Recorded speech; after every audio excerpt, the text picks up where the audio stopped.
Ever since we've been doing these quick tips, we keep getting requests such as, how do you make a sky go from the dark to the light?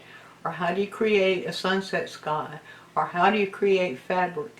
We get lots of requests for things that require a skill called gradation. So I want to show you now 3 ways that you can gradate.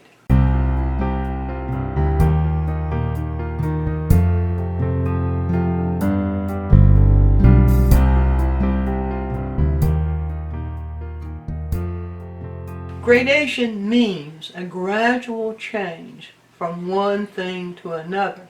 And in this case, the gradual change would happen with either value, or it would happen with color, or it would happen with intensity, or it might happen with all 3 together. So it's a skill. Now, there's no magic in how to create fabric, how to show a sky going from the darker portion to the sky to the lighter part. There's no magic in that. It just requires skill.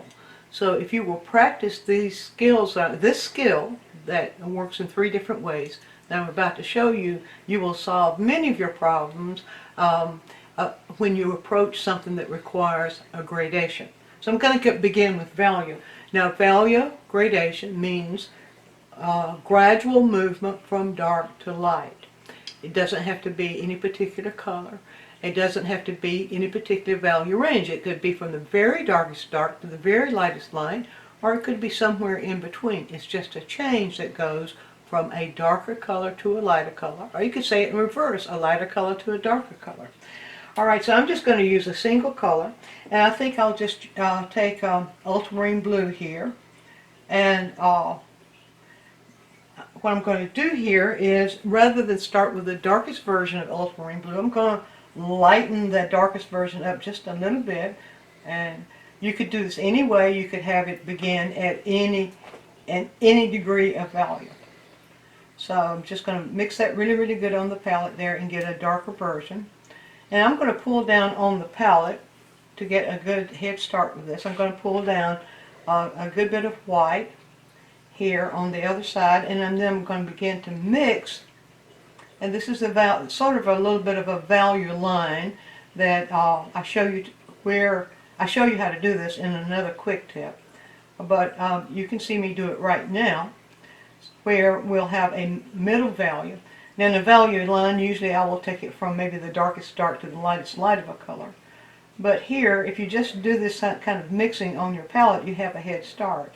And then I'll go to a lighter version of that ultramarine blue. And so that I have a dark, a middle, and a light. And pull just a little bit more of that white down into this lighter portion here. Then once you start out with a mixture, or a set of mixtures that will enable this to happen. And you don't have to do this. This is a step that makes it easier for you. You can simply start out with a dark and then gradually pick up white with your brush. I'm trying to show you something here that makes it a little bit easier. Now from this point, you could start at any point. You can start from light and build to dark, or you can start from dark and build to light. So I'm going to start from this darker point right here. Pick up the dark a really good amount. Now you can't be skippy on the paint here, so we'll start with a really good amount, and then right here I'm just going to place an area of dark. Now this could be moving in any direction depending on what you're painting, but I'm just going to show it to you moving in a horizontal direction so that you can see the scale. Now I'm just sort of going to blend out the edge of that. And then I'm going to move into the middle value color. But as I move into that middle value color, I'm going to pick up a little bit of the dark color with it. And then here, I will bring in that middle value color. Now the object here is to get this blended so that you don't see the darkest dark, you don't see the division between the darkest dark and the next lightest color. So what I'll do here, and I found that you can just use kind of crisscross strokes to make that blend. There are people who use this sort of stroke, holding the brush not real tight and not aimed directly at the canvas like this because it just pulls it away, but holding the brush about a 45-degree angle in a loose touch, just sort of a zigzag stroke like this, and then pull down like that, then you can see, you reach a point where you don't see where one value ends and the other begins. So now I'm going to continue in the middle value area of the mix, and I'll bring that right over here. Now you can see a value difference there. The value is separated.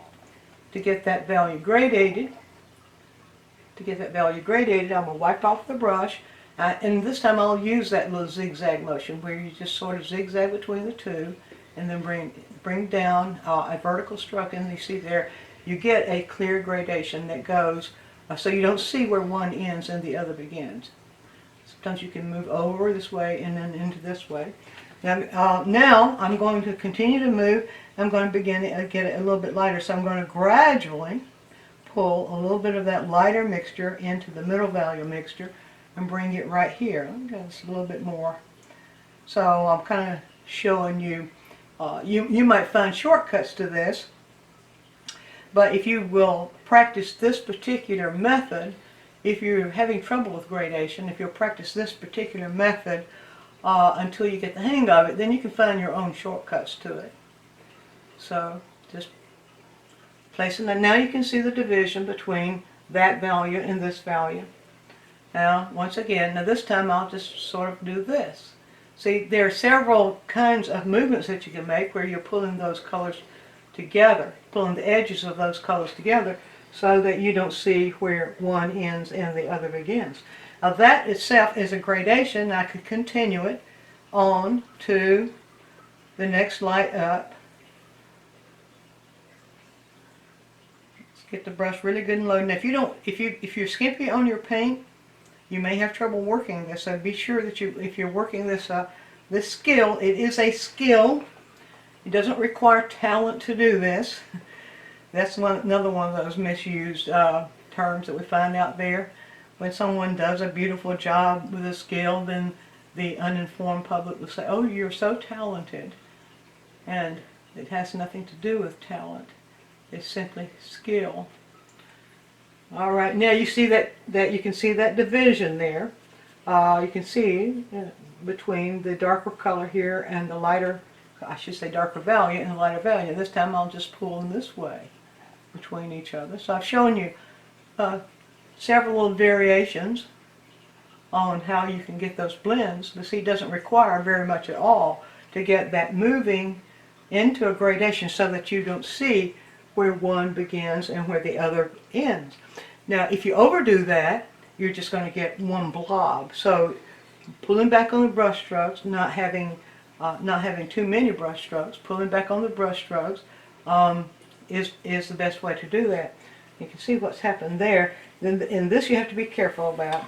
Maybe it's a good thing that you saw me do that, because if you start moving back with that lighter color in your brush, it's going to then interrupt the gradation. So there we go.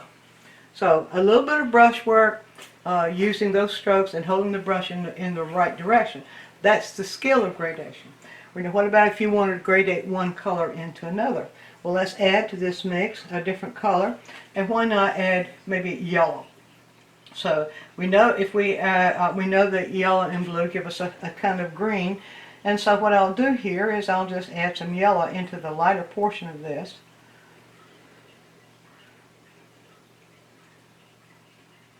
And you see, as I add the yellow to that lighter portion, it begins to turn greener. All right, now we want that gradually to move from blue to green, and it can move. It can be a value change. It can be a darker blue to a lighter green. I want to do that here, or it can be the same value.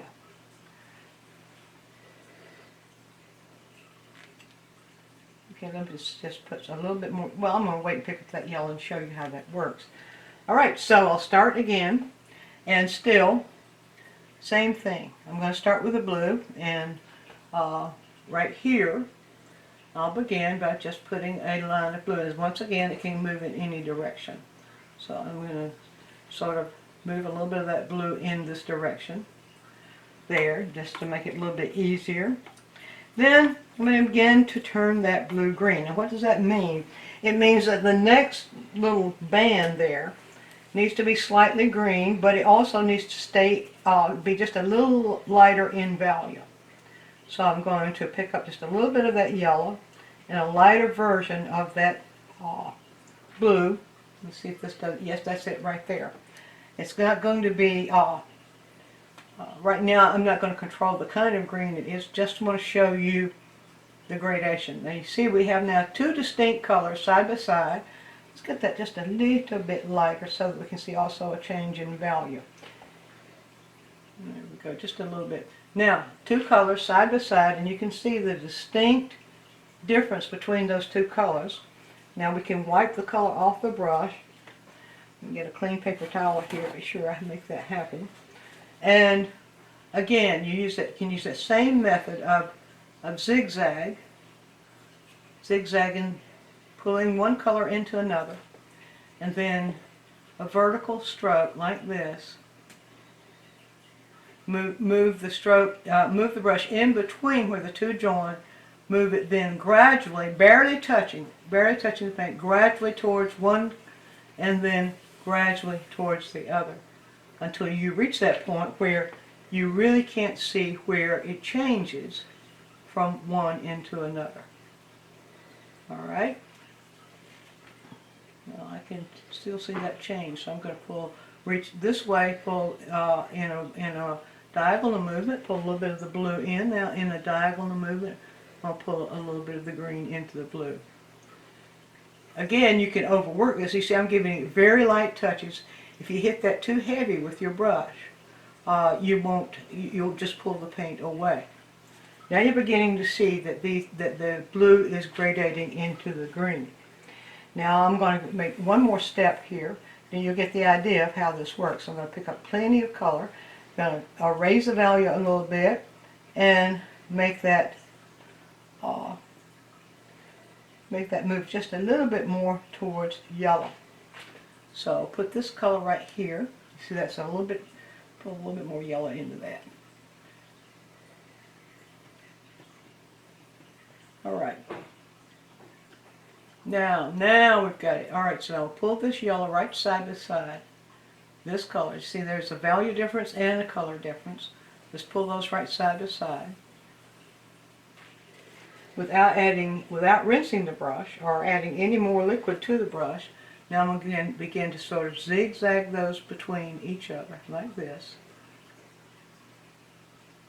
Give it a downward stroke. We'll begin to see it blend. Now because the color is involved, not just the value, but the color is involved, you may have to work the yellow into the blue and the blue back into the yellow in order to get that smooth gradation. Right, I'm just going to add just pure yellow. Well, it's not really pure. It has a little bit of blue in it. Let's add this right here. And put it side by side so that you see a distinct edge between the yellow and the green. Then pull the color out of the brush like this. Now we're going to, let's zigzag it first. See, I'm holding the brush very loosely, kind of zigzagging between those two. You can see it's even holding the brush loosely. It's going to pull one color into the other. Now, just pull it, give it the vertical pull. You begin to see them blend. Now, when you're mixing, when you're gradating from one color to the other, you might find that you have to be just a little bit more careful because of the color change in there.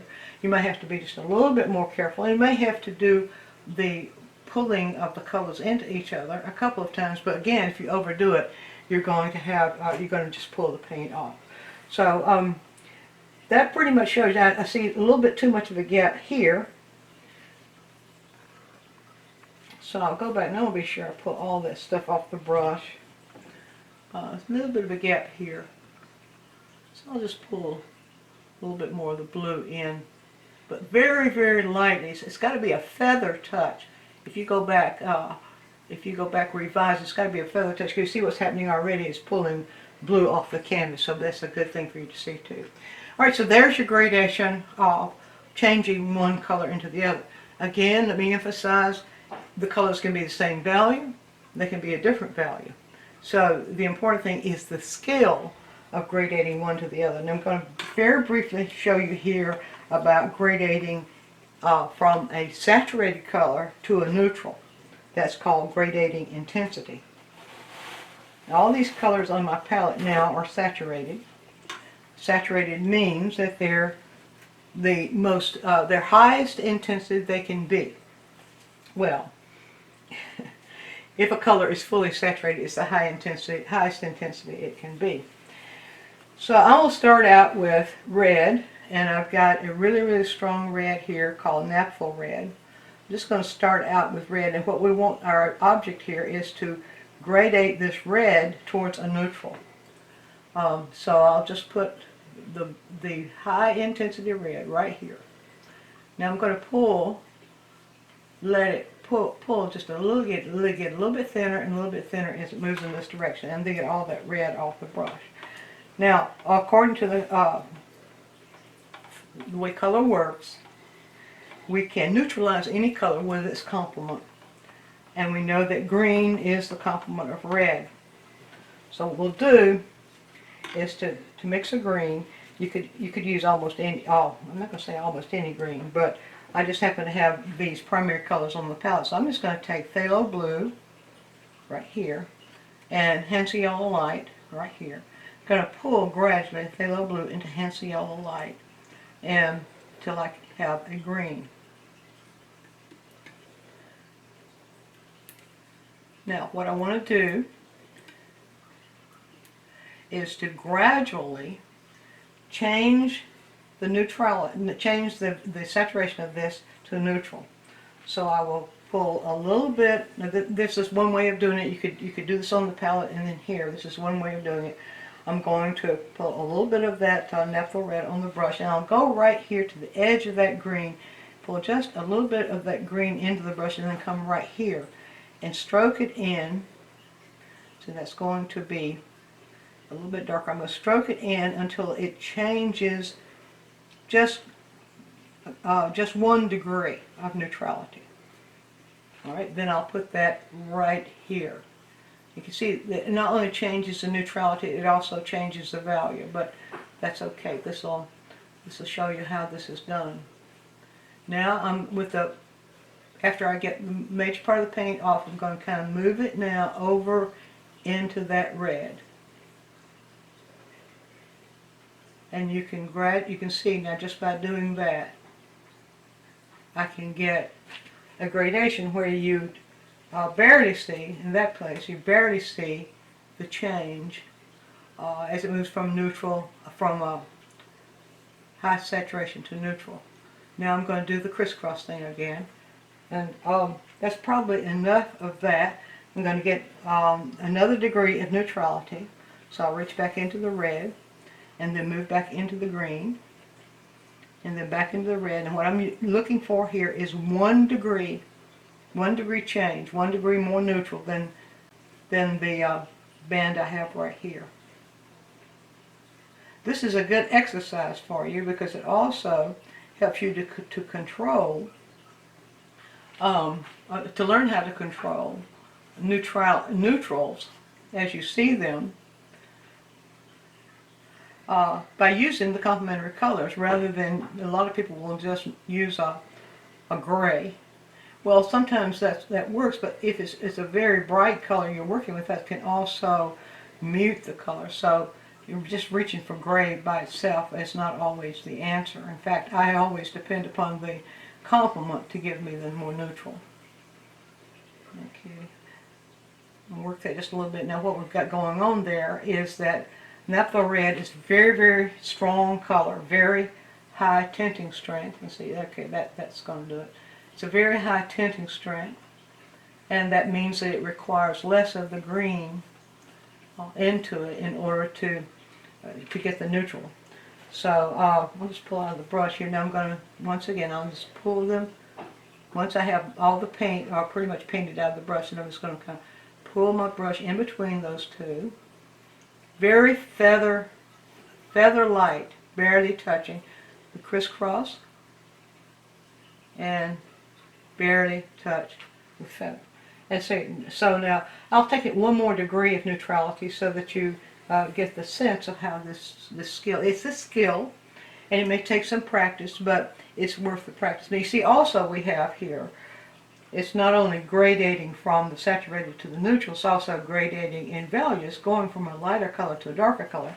And that's because oftentimes when you mix two complements together, it's going to go darker. So the previous quick tips we've done, there's a whole series of working value intensity, a chart which shows you how to control the value as well as control the intensity. But I won't go into that here. You go to those charts and work with a whole set of 6, and you will discover how to control this stuff. Now what we want here is just another degree of neutrality. We never want it to turn green. If at any point during this exercise, if at any point it turns green, then we've taken it too far, because we just want a gradation of neutrals that go from the brightest red to the more neutral red. Now oftentimes this will happen on, let's take a red tomato for example. You might see this very thing happening in the change of neutrality as well as a change in value on a red tomato in a bright light. Let's see what I have here. Okay, yeah, there's another degree of neutrality. Let's pull just a little bit more of that green in there, see if I can get it, almost all that red out. But the green subtracts the red out. That's what controlling saturation and intensity means. And by the way, you might have heard others call the intensity, you might hear them call it chroma. It means the same thing. Okay, you can see that's more neutral. There's less red in that. I'll pull a little bit more of that out. Now pull it between the two where they join. Few feather light strokes. That's all it takes. Maybe crisscross. Alright, so now we can see, well, I could have worked a little bit more and gotten it really, really smooth, but I'm not going to. You get the idea. We've got 3 different kinds of gradations. Remember, it's just a skill. It involves the way you hold the brush. It involves how much pressure you put from the brush onto the canvas. And it involves how much paint is in the brush, along with all these mixing tips I've just shown you. So perhaps it wouldn't be a bad idea to take a day or maybe several days in a row and practice just the skill of gradation in these 3 directions. The gradation of value of one color, the gradation of a single color into another color, and then the gradation of intensity from the high saturated into a lower saturation. Hope you enjoyed this quick tip. If you have questions or a suggestion for a quick tip, leave us a comment right down here in the YouTube comment box. And take a trip over to DianneMize.com and look at all the things we have there for you, including full-length video tutorials. And while you're there, sign up for our newsletter so you'll always be informed of our latest adventures. And thanks for watching.